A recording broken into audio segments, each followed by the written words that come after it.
Welcome back, sports fans. I'm Mark Lowe, and this is your Tuesday Sports Report. Starting out today with our volleyball team.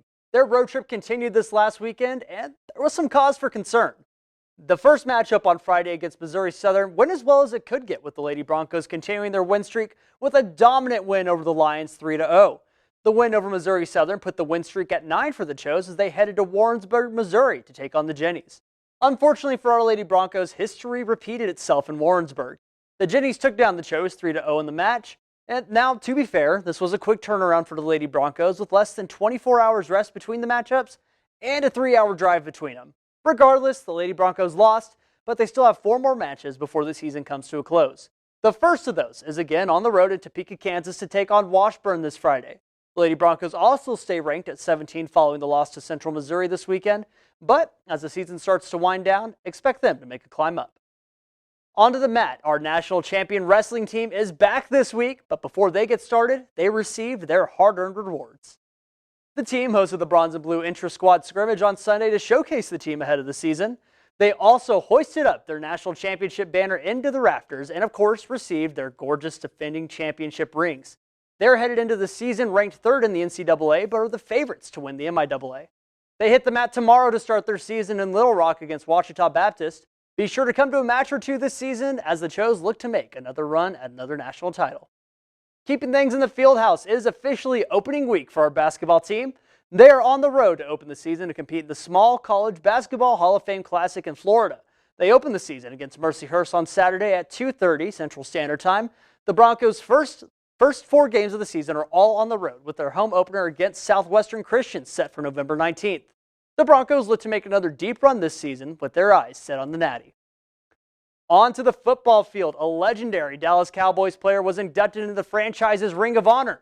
Pro Football Hall of Famer and linebacker for the Cowboys, DeMarcus Ware, was welcomed as the 23rd member into the honored fraternity. Ware was drafted by the Cowboys in 2005 and spent 10 seasons with the team before going to the Broncos for 2 seasons until he retired. Ware's career was nothing short of legendary, with 138.5 sacks, 4 All-Pros, and 9 Pro Bowls. Congrats to D-Ware on a well-deserved honor.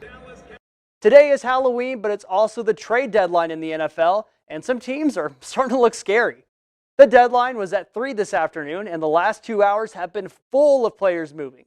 No team has been as active as the Washington Commanders, who have traded away 2 defensive line members, and Montez Sweat to the Chicago Bears, and former first-round pick Chase Young to the San Francisco 49ers. Young reunites with former Ohio State Buckeye Nick Bosa and adds to an already terrifying defensive line.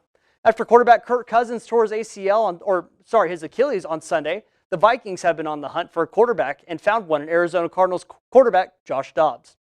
The Lions have also acquired wide receiver Donovan Peoples-Jones from the Browns, beefing up an already explosive offense in Detroit. Now, all these trades also come with some draft picks that haven't been detailed yet, so these stories are still developing. Staying on the trade theme, one former Oklahoma City Thunder superstar is on the move once again in the league.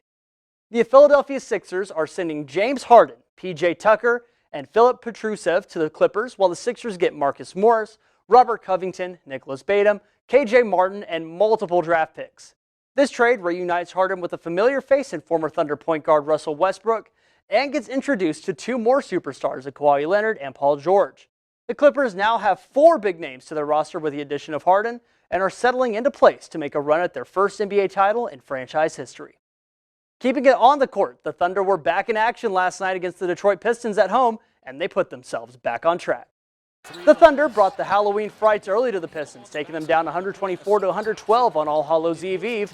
The Thunder were led by superstar Shai Gilgeous-Alexander, who scored 32 points in the Thunder win, making 11 of 23 field goals and 9 rebounds. A pretty good bounce back after scoring 7 points on a 2-for-16 shooting day against the Nuggets.